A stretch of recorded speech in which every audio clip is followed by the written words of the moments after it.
Greetings, everyone. Welcome back. Thank you for being here. Um, this message here, there's something really beautiful happening in these cards because I feel like we're being shown a progression, one that really hits home for me. And I believe that Spirit keeps bringing this forward because there's something about my own healing, perhaps, that they want me to continue to share here. Um, but ultimately, I think the message is about purposeful healing. So it's not necessarily finding your purpose in the way we normally think about purpose. It doesn't feel like Spirit is really saying, here's the one great thing that you came here to accomplish. It just feels more intimate than that. It's more about living on purpose, if that makes sense. So, my name is Sybil, for those who are new. All of the messages here are timeless. Remember, not every message will resonate with every single person. So please just take what does resonate and lovingly leave the rest. And for those who are returning, you have my deepest gratitude. Thank you so much for being here, for coming back, and for sharing this journey with me. Um, we begin here with deep cellular healing. This is physical and emotional healing. It's returning the body and the being, right, to a more natural state of balance. And there's something here about recognizing that your body knows how to heal. Your spirit knows how to heal. There is an intelligence within you that has always been moving you toward wholeness. And I feel like for some of you, you've already been through a tremendous period of healing. Maybe you've spent years trying to understand what happened to you, trying to recover from something, or trying to put yourself back together, or just simply trying to get to a place where you can breathe again, right?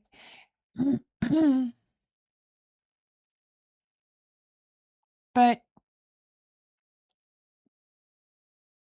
there's an interesting question here that comes when healing actually takes place.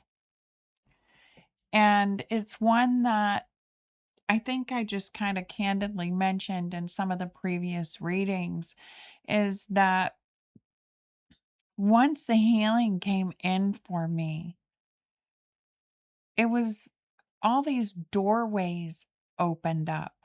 I mean, we have her stepping through a doorway here. We have a doorway here. We have a large doorway here. Um, but all these doorways opened up, right? And, like things that I wasn't able to do before due to the physical limitations are all of a sudden a possibility. And so for me, that question has been, what do I do with my life now? Right? Um, because sometimes we become so accustomed to surviving that survival itself kind of becomes our purpose. We tend to wake up trying to get through the day. We manage the pain. We manage the circumstances. Um, we manage whatever life places in front of us based on the wounding, based on trying to heal that wound. And then sometimes it can be like, not that it's sudden, it's a long journey. Healing is a journey. But there comes a day where the wound has healed, something changes. Um, it's like there's more space, there's peace, there's more possibility, and y- you're suddenly standing there thinking, you know, now what, right? So that's where I feel the big picture thinking is entering the reading here. This is Pleiades energy. It's visionary, it's inspired ideas. So now that some of that energy is no longer being consumed by survival, it's like you're being invited to look beyond the life you have known. Um, it's really asking, what can you imagine now that you could not imagine before? Or what would you explore, right? If you weren't trying to survive things, or what would you become curious about? Because I don't think that spirit is necessarily asking us to immediately know what comes next. I think we're being given permission here, if I may say so. I don't know if permission's the best word. It may be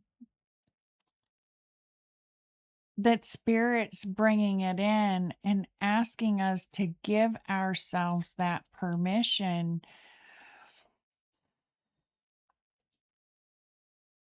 to dream again, to dream big, bigger than what we are accustomed to dreaming. And that really leads us into this card here, We the Hathors,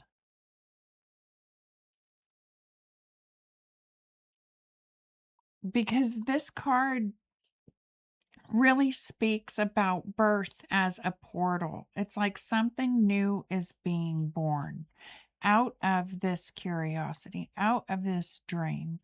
Maybe it's a project, maybe it's a relationship, maybe it's a completely different way of living. Maybe it's just simply allowing a version of ourselves that hasn't existed before to take the stage, right? To come into being. Because birth gives us,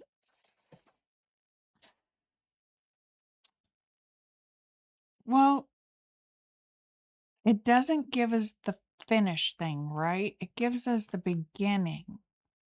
So, out of this big picture thinking, there is a new beginning. And you don't really have to know w- what the new life is going to look like, right? It's like, and that may be part of it, is trusting the flow, knowing that we are in a new territory, that we are not the person we were. So we don't have to know what it's going to look like tomorrow or 5 years or 10 years from now. You don't even need to know what it will look like next year. We're just being asked to nurture what is really beginning to come alive within us.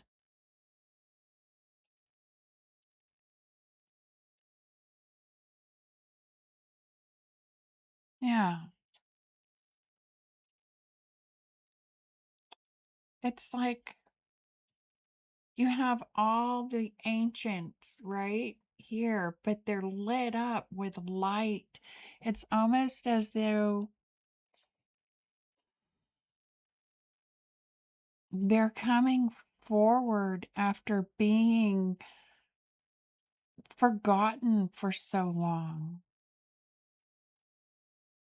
of being bound or held in that pain or that state of survival. And whatever it is that you have been working on to heal, whether it be mentally, emotionally, spiritually, physically, you have freed those ancient parts of you, those codes to come alive again, to come online again. It's activated that divine DNA.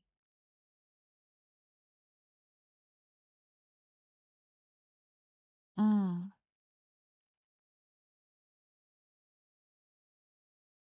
And here we have the cosmic heart. And this really brings in devotion, its potency. It's about making our life a living prayer. Excuse me, a moving prayer. And it's where the whole reading really comes together for me because I don't see this as a need to pray more. Like, I don't feel that Spirit is saying we need to pray more. I'm hearing, it's make your life the prayer. Let the way you live become the expression of what really matters to you, what brings you alive. Your your garden can be a prayer. Our creativity can be a prayer. The way we care for our home can be a prayer. The way we speak to others, our laughter, our times of rest. It's the things we choose to nurture that become that prayer. It's even allowing ourselves to enjoy our life. Just take a moment, right? Think about a small child, those toddler years. You put them down on the green grass in the country or in a park, and everything comes alive for them. You can see the wonder, the awe, the excitement as their little legs, you know, kind of scurry about to the swings or the slide, or maybe they don't even pay attention to that. I remember when my son was little and I first took him to the park, I- he was more interested in the butterflies and the bugs and the things that were crawling around, you know? It's their state of being that is the prayer. That is the moving prayer. It is when our hearts and our bodies and our minds, our imagination are in flow with that wonder and that joy. It is when we're reveling in the beauty of life, when we're tapped in and tuned in to those things that bring us alive, and our hearts, our lungs, our bodies, we're alive in that creativity. We're alive in that dream. And the way we move and the way we speak and the way we tend our gardens, that is the moving prayer. We are that living prayer. It's no longer living in survival. So, even allowing ourselves to enjoy our life can be an act of devotion. And maybe this is what purposeful living really is. Because purpose doesn't really have to be something enormous, right? It doesn't have to be some grand thing with lights and bells and sirens and it doesn't require an audience. It's just our state of being. We carry it through everything we do. And I really feel like it doesn't have to become like a business, right? Like, I'm not feeling that spirit is saying, make your life a business or a movement or a book or career or something that others around you or the world around you sees as important or success. Because sometimes I know for me, purpose is just simply the consciousness that we bring in to the life that's already here. And that's why I say I've learned over the last several years how to live intentionally, consciously, choosing with intent the way I live, the choices I make.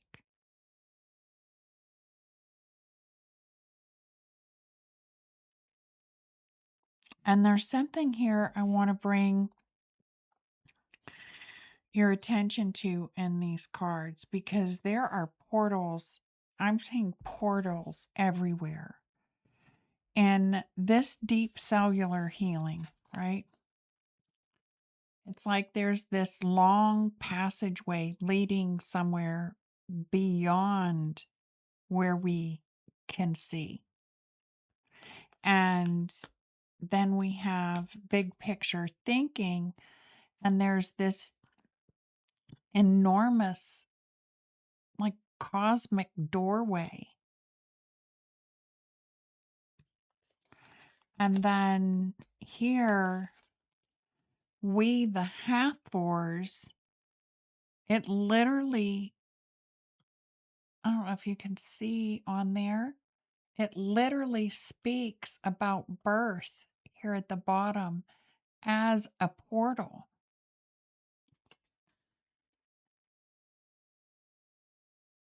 So it's like we're moving through thresholds from one threshold to the next throughout the entire reading. And healing is a threshold. Our vision is a threshold. Birth itself is a threshold. But then if we look at the cosmic heart, we're not seeing another doorway. We're not being asked to walk through another doorway here. The light the light is here. The light is within her. Look at how it is within her. It's almost like it expands from within her.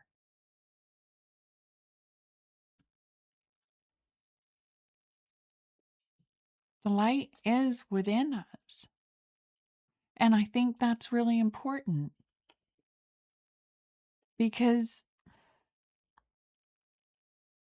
for some of us, we have spent a really long time trying to get somewhere, right? Trying to maybe reach the next level or to heal enough or to awaken enough, to become smart enough. Always trying to discover our purpose or trying to become the person we're supposed to be. And it's like spirit is saying, but what if there isn't another doorway? What if we've already walked through all the doorways we've needed to, crossed all the thresholds we've needed to cross? And what if this next chapter isn't about searching for a destination, searching for knowledge, searching for healing?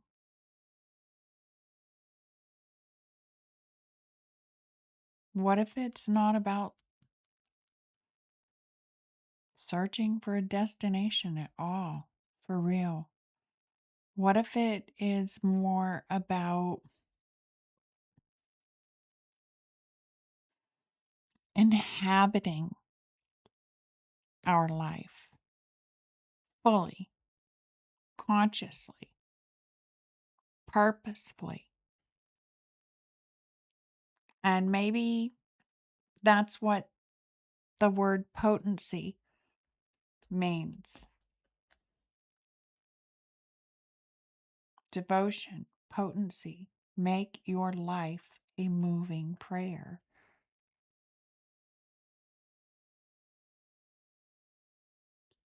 It's not force, it's not productivity or trying to prove ourselves to anyone or trying to make something happen so that we can finally say our life matters.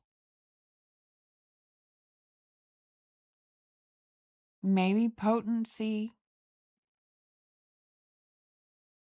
is just simply the power that emerges when when our inner life and our outer life begin to kind of match. They come into alignment. When what we believe becomes how we live.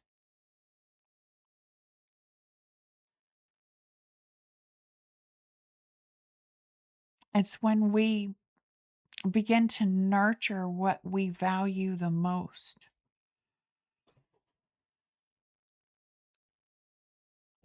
Hmm. Really kind of makes you think. The cosmic heart. Maybe it's when what our heart knows really begins to influence the choices we make every day. I think that is purposeful living. So I don't really feel this is about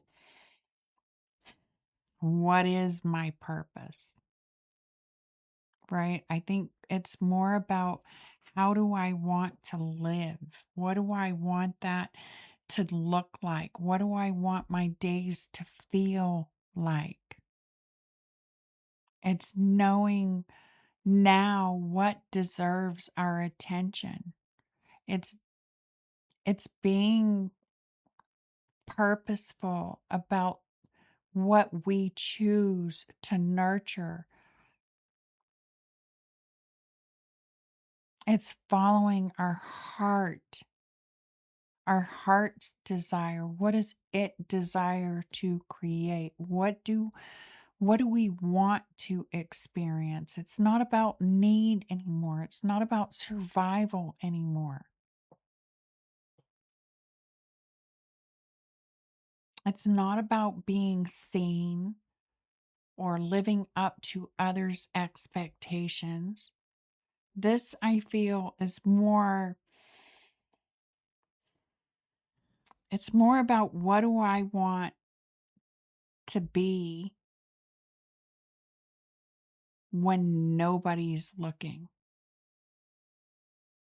You know how you can dance like you never danced before when nobody is looking? You know, we all become the star on the stage in the kitchen, right? With a spatula. Hmm. I mean, what it, what would it look like, right? What would it really look like if we just stopped waiting in expectation for our purpose to kind of reveal itself to us?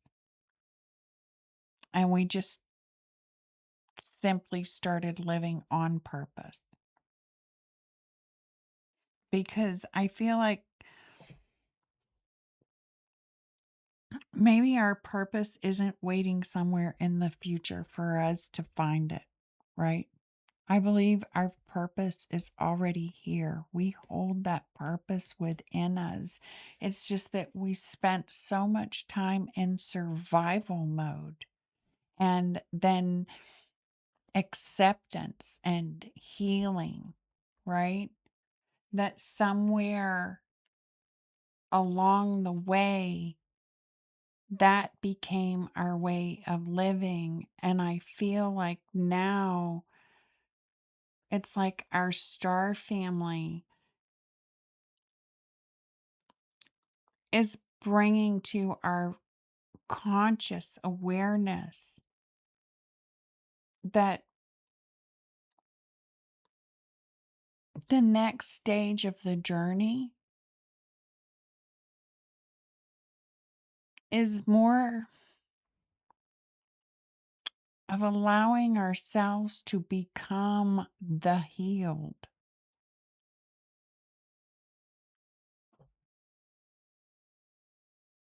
mm, to live fully, right? To laugh often.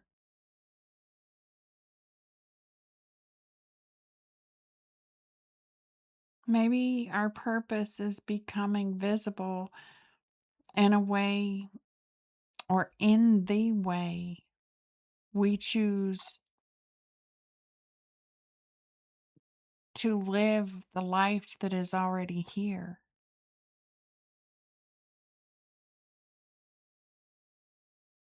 Yeah, it's like heal, see, birth, and now we live.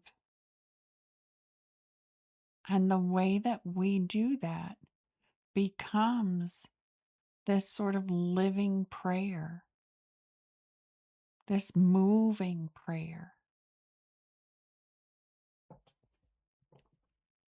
Hmm.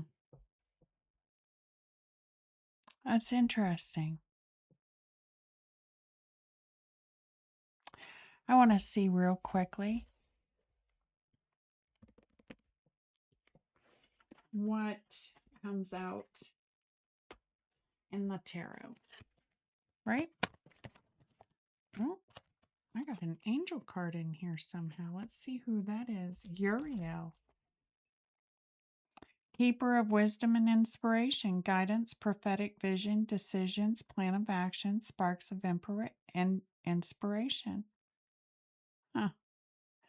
I give wisdom to solve complicated problems and help you find solutions for challenging predicaments. Ruby, Tuesday, something better.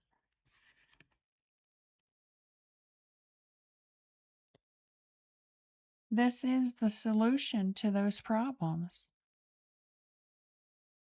It's the way we live. It's becoming that living prayer, becoming that moving prayer through life.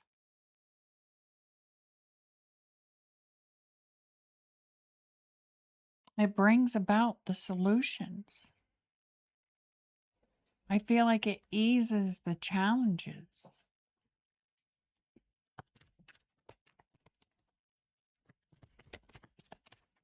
I had shuffled and shuffled and shuffled these cards, and I did not see that card in there. Interesting. Let's see here what we have. The Four of Pentacles. Let's get these next ones out real quick. Big picture thinking. Oh, the High Priestess. The King of Wands under We, the Hathors. And one more, please. The Cosmic Heart. Wow.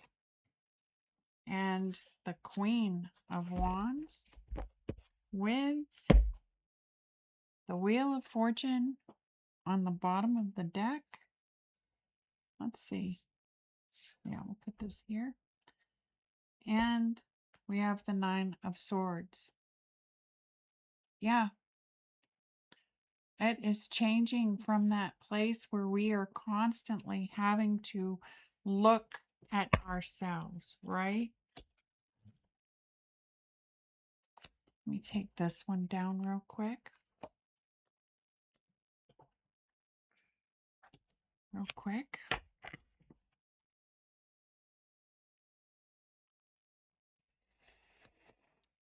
Excuse me. I had to clear my throat. But yeah, here with Uriel, right? I feel like this is saying that we have already done this healing. I mean, Uriel and the Four of Pentacles, there's wisdom and guidance coming through this healing. But the Four of Pentacles really suggests that we've already learned to protect, to sort of contain and conserve our energy here. And that makes sense. It really makes sense after what has been and what looks to have been a really difficult healing cycle. And it's like I finally have some stability and I don't want to lose it. And Uriel here, it's like, how do I protect what I have gained? And how do I do that without being afraid to live, right? Because we have the big picture thinking here with the High Priestess, and this is just gorgeous to me. This vision isn't necessarily something that needs to be intellectually manufactured, because the High Priestess here says that the larger vision is already forming inward. It's beneath the surface. It's kind of where we listen, where we observe, where we allow inspiration to rise up within us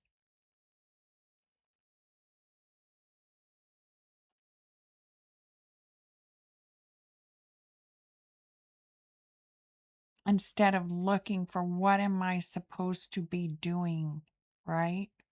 It feels like an inner knowing. And then we the Hathors with the King of Wands, and this is where we get movement right here. This is where that prayer starts to really move, where something is wanting to be birthed. I mean, this is deep love. It's mother's milk. It's birth as a portal. It's stepping through a portal once we become that moving prayer. Because the King of Wands, he's willing to take action on that vision. He's actually willing to do something with it. So his inspiration is what's bringing in the direction for him. That inspiration becomes a sort of leadership or creation or lived experience. And it doesn't have to be, you know, becoming a public figure. It can be just taking leadership over our own life. And then we have the cosmic heart here with the Queen of Wands. And this is that embodiment. It's the embodied counterpart to this king. She's not searching, right? She's not marching. She doesn't need permission just to be alive. And she's really, you know, I don't know if you can see this, but she's taking a hold of that sunflower. She's engaging with the light of the cosmic heart.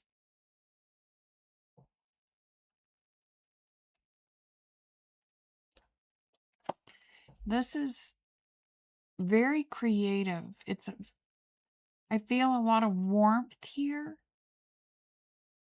And with the masculine and the feminine pairing up with this birth and the cosmic heart,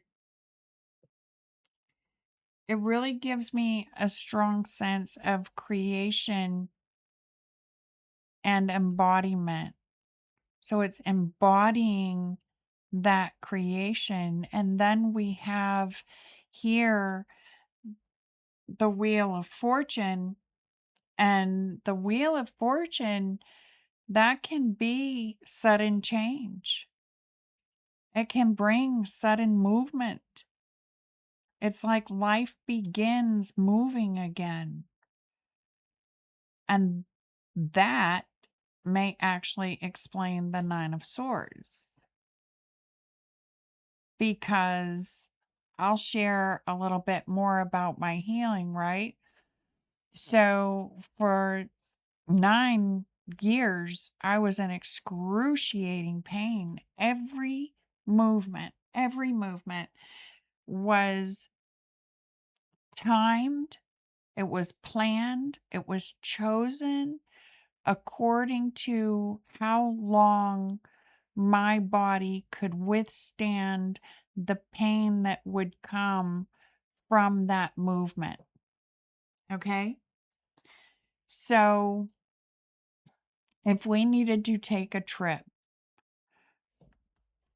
the Nine of Swords. It was like, oh my God. You know, how long is this trip going to be? Am I going to be able to take a break? Am I going to be able to sit down? Am I going to be able to lay flat on my back at any point during it if I need to? How long is it going to take to recover from this trip? Oh, excuse me. That's my little notification box there. Turn that off. Thank you. Um, you know, it was more about surviving the trip.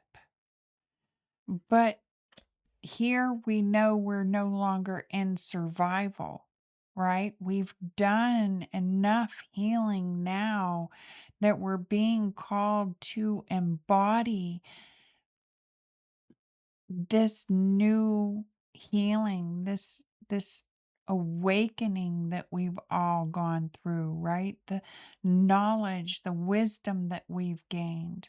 And we're called to embody that, to bring in the imagination, to bring in those dreams, to dream bigger, to live that dream within.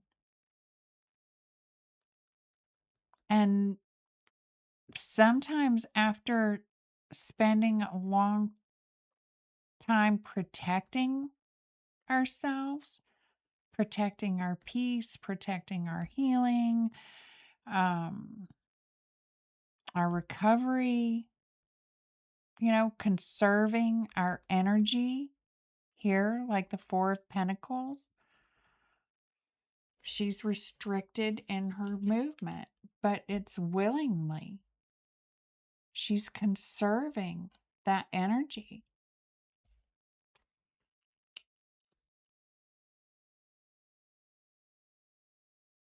Or maybe even simply becoming accustomed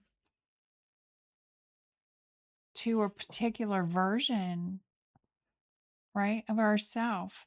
That movement, that sudden movement, that change that comes in can almost feel frightening. It's like when I first went to breakfast after the pain was removed. When we walked up to the stairs, my body, my shoulders, they tensed up. It's like they were preparing for pain. And I had to say, wait a minute, like I recognized it because now I can feel my body. Now that it's not always hurting and carrying excruciating pain, I can actually feel my shoulders when they tense. I can feel my arms when they tense up. And I have to remind my body that no, this is not going to hurt. The pain is gone. We've healed the pain. We have healed. And so it's like training my body to accept this new way of being.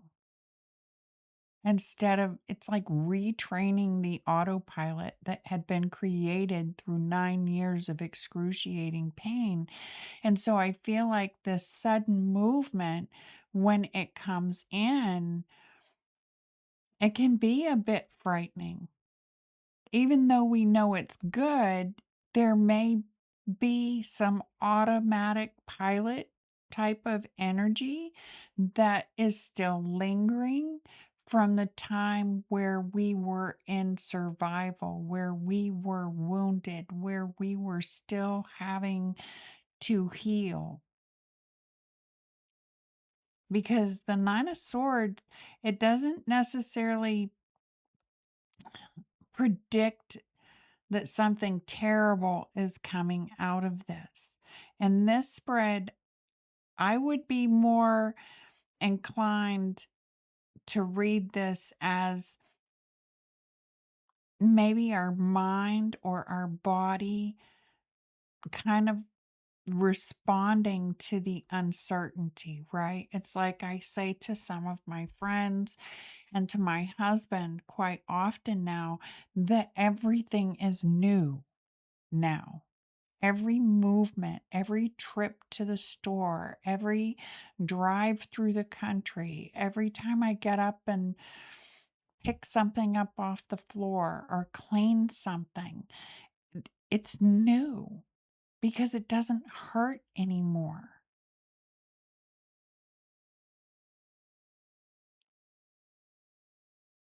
It's like we get to this point where we're asked to embody this new way of being as a living prayer, as a moving prayer. And when that movement comes in, we start asking ourselves, what if I make the wrong choice?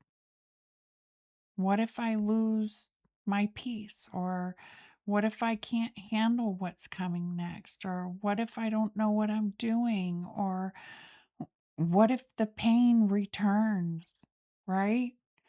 Because there was even an experience where I was so excited that I was feeling no pain. I was like, "Oh my God, like I could I can clean now." Right? Because even my ability to clean had been house had been limited. I had to have someone come in and help. So I got up and I was like, "Oh, all these little places that our little lady here missed, I can reach those now. I can get to those and I can go to my garden and I can drive, myself around and I can walk through antique shops." And so I kind of went and went and went and went until I sat down one evening and I was like, "Wow, my back, my shoulders, around my shoulder blades, it like I'm hurting." And I started to cry. I mean, I just burst into tears. And my husband's like, "What's the matter?" And I'm like, "What if the pain is coming back?" I mean, I felt like, did I do something wrong? Did I re-injure myself? And he gently reminded me that no, you've healed. The pain is gone, but now you're working muscles that haven't been worked in 9 years.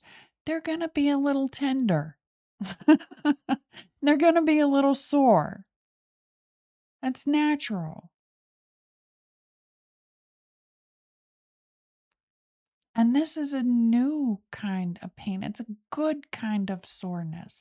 Like when the muscles there around my spine started to kind of get sore after working out, I I sat down the first time and I was like, "Wow, I can feel my muscles." Like I can feel the muscle. I hadn't felt that muscle in 9 years. So yes, there may be a little workout, right, that comes with it. Maybe there's a little soreness, but it's not to be worried about it. It's growth, it's expansion.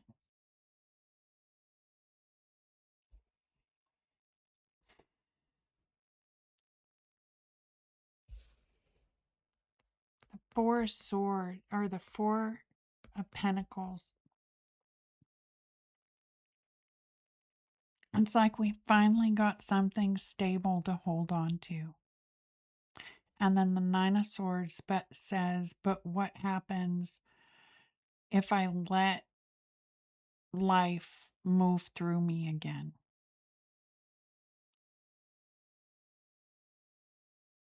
And we have the high priestess, the king of wands, the queen of wands, the wheel of fortune. It's allowing life to move. So there may have been a part of you that is mistaken protecting your peace for preserving your life, keeping things the same.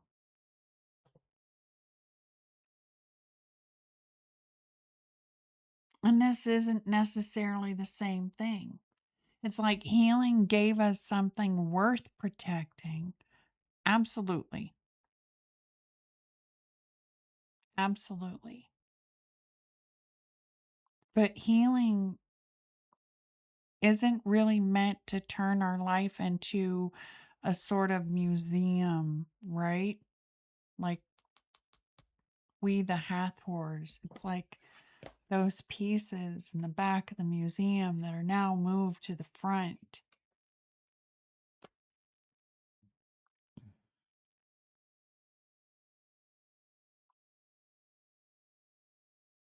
You know, it's not about becoming this museum piece that,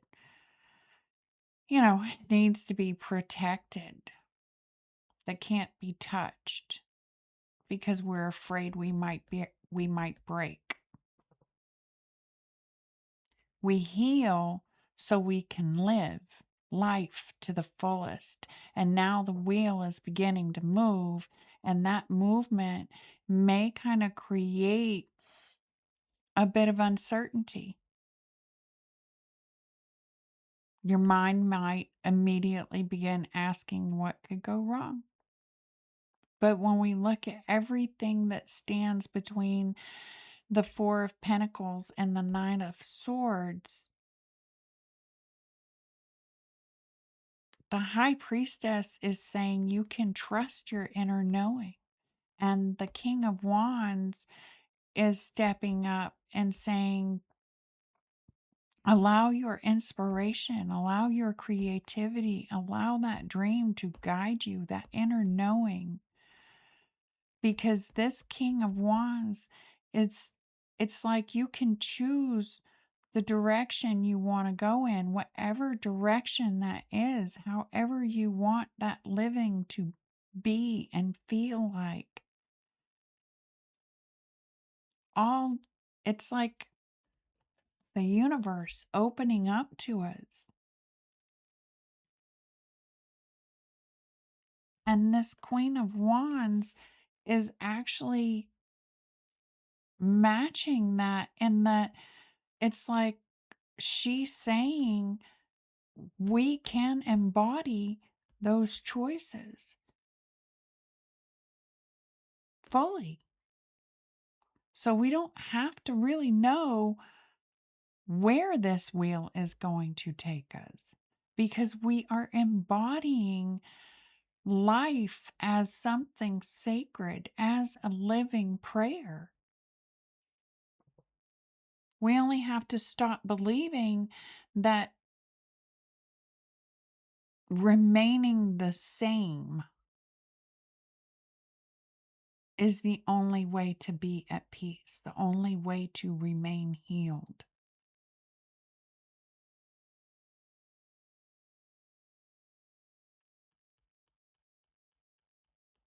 This isn't sacrificing our healing or sacrificing our peace for some unimaginable purpose that we keep chasing. It's not like we're leaving the sanctuary. We are the sanctuary. We don't have to prove that life is meaningful by doing something that everybody else has determined is meaningful or successful or purposeful. Really, it's allowing everything that we have learned through our healing to become the foundation from which we allow that life to flow through us. And this cosmic heart sitting over this Queen of Wands really says it perfectly.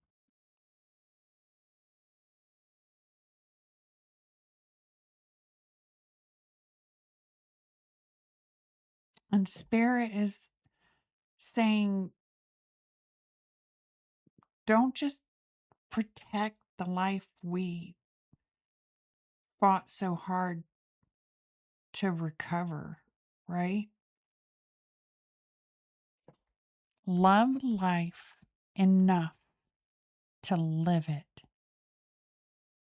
to become that moving prayer in every breath and everything that we do. Allow that joy, that passion, that heart's desire to become that prayer through the way we live life. I think that's really the heart of the guidance here. Absolutely. Let's see if I can get one of our animal spirit guides here. And we will go. A rebirth is assured. It's number 5. And white raven on the bottom of the deck. This is trust in the magic. And in the middle is life is a mystery. Number 8. So we have number 5, number 8, number 66. Trust in the magic. White raven spirit. That really caught my eye right there. Let's read that one and then we will go.